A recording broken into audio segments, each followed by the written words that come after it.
skip rope. Just skip rope. You think you're a bad motherfucker? Skip some rope for 10 minutes every day. You'd be shocked at how hard it is to skip rope for 10 minutes. It's so good for you. So good for you. So simple. Good for footwork. Someone was talking about that at some football player.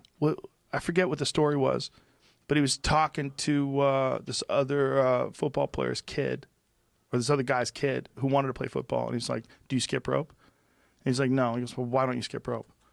Like, that was the first thing that he said to him. I was like, this is not your typical jump rope video from me today.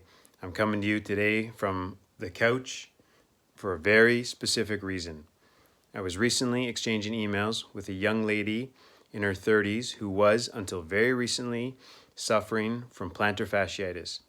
She followed the protocol described in my book, and she experienced relief in just 5 days. It took me 14 days to get relief from my severe plantar fasciitis. She did it in just 5 days. She found out about my book from one of her friends who is a jump roper and who follows my YouTube channel. Recently, I got an email from this young lady saying how happy she was that my book helped her to finally get relief from plantar fasciitis. And she also said she couldn't understand why she even suffered in the first place. She's not overweight. She doesn't exercise excessively. In fact, most of her exercising consists of walking and yoga. So she's not a runner. She doesn't even jump rope. So I asked her about her work. She doesn't stand at work. In fact, she works from home. She started working from home remotely a few months ago, which is around the time when she started experiencing plantar fasciitis.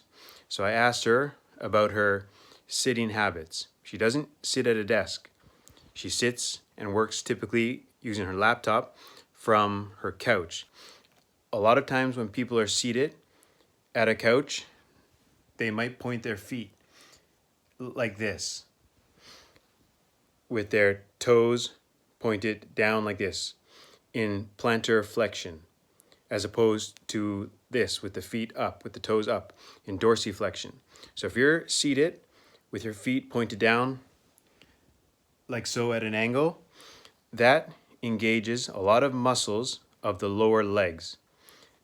And then if you stand up, it places a lot of tension on the plantar fascia.